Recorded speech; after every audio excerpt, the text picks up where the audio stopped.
Good morning students, welcome back. I hope कि आपने chapter पढ़ा होगा। आपको उससे रिलेटेड अगर कोई प्रॉब्लम आती है तो आप पूछिएगा ज़रूर। और साथ ही साथ जो है मैं आपको भी बताती हूँ कि लिंक्ड होते हैं ये चैप्टर एक दूसरे से। जब आप इस बुक को पढ़ना प्रेफर करें तो आप कंटिन्यूसली थोड़ी देर बैठ के पढ़ें। आप ये सोचते हैं कि आप 15 मिनट पढ़ के उठ गए, 20 मिनट पढ़ के उठ गए और उसमें आपको अच्छी ग्रोथ मिल जाएगी, तो इट इज़ नॉट पॉसिबल। ठीक है, तो मेरा मानना है कि आप जब इस बुक को पढ़ते हैं तो कम से कम 1 घंटे 2 घंटे जमकर बैठें और फिर पढ़ें। इम्पॉर्टेंट है ये आप मानते हैं, क्योंकि 40% जो है सिलेबस मतलब 40 मार्क्स का जो पेपर होगा वो इसी में से आने वाला है आपके बोर्ड एग्जामिनेशन में। इसके बिना पॉसिबल नहीं है कि आप अपने परसेंटेज गेन कर सकें। पास तो आप उस बिहाफ पे हो जाएंगे बट परसेंटेज नहीं आ पाएंगे।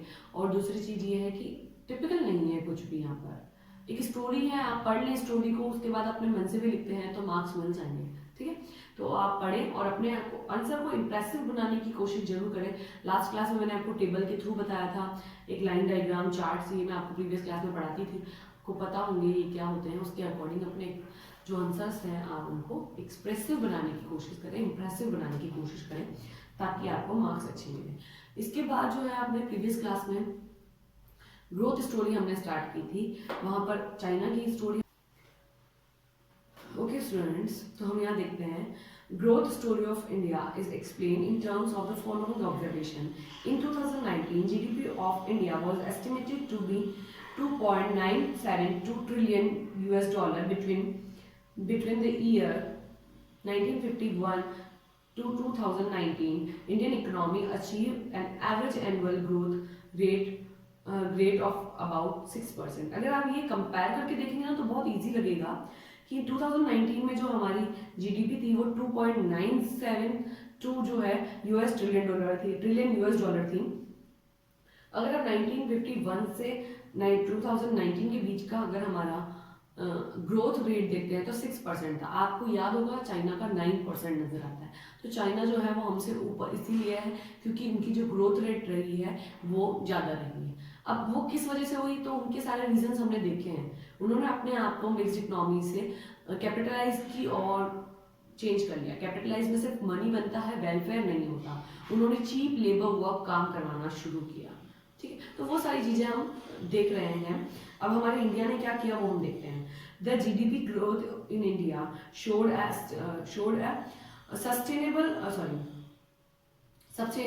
sustained rise only after 1991, the year when new economic policy was launched. हमने जो इंक्रीज देखा ना अपने आप में वो 1991 के बाद देखा, क्योंकि वहां पर एक इंडस्ट्रियलाइज नीति आई थी, हम कह सकते हैं कि पॉलिसी आई थी, इकोनॉमिक पॉलिसी, जिसने जो है ग्रोथ को एक गति दी और हम कह सकते हैं 6% पे एवरेज हमने सेट कर दिया। ठीक है, असाइंड शिफ्ट टूवर्ड्स प्राइवेटाइजेशन, यहाँ पर जाकर हम जो है प्राइवेटाइजेशन की तरफ थोड़ा सा इंक्रीज होना शुरू करें। हमने अपने आप को एक बिग जंप टूवर्ड्स लिबरलाइजेशन की तरफ अपने आप को चेंज किया। हमने अपने जो रूल्स और रेगुलेशंस थे उसको लिबरल बनाया ताकि जो है हमारी जो इंडस्ट्रीज है वो ग्रोथ कर पाए। फिर हमने जो है यहाँ पर एफडीआई को फिर हमने अपने आप में इंक्लूड किया कि हम फॉरेन इन्वेस्टमेंट को ट्राई कर सकते हैं। यहाँ पर फिर हमको जो है ग्रोथ मिलना शुरू हुई। फिर हम कह सकते हैं deeper integration of the domestic economy with the global economy, हमने अपने आप को ग्लोबलाइजेशन की तरफ भी जोड़ा ताकि हमारी इकोनॉमी जो है दूसरी कंट्री की इकोनॉमी के साथ में जुड़े और कंपैरेटिवली स्टडी के साथ हमको जो है बहुत ही अच्छी ग्रोथ, हमारा बिजनेस, हमारे जो रिलेशनशिप हो वो बहुत अच्छे बने। ठीक है, ये सब हमने यहाँ पर किया। फिर हम पाकिस्तान की स्टोरी देखते हैं। In 1929 GDP of Pakistan was estimated to be 274.05 billion US dollar. Pakistan economy recorded an average annual growth 4.2% between the period of 1960 to 2019. यहाँ पर आप देखेंगे कि सबसे जो ज़्यादा ग्रोथ किया, तीनों ने साथ में करना स्टार्ट किया, सबसे ज़्यादा ग्रोथ चाइना ने किया। किस वजह से किया वो रीजन हमने देख लिए। फिर हम उससे कम किया हमने इंडिया ने, 6% हुआ। कितनी ग्रोथ हुई वो आपने देख लिया, रीजंस क्या थे वो आपने देख लिया।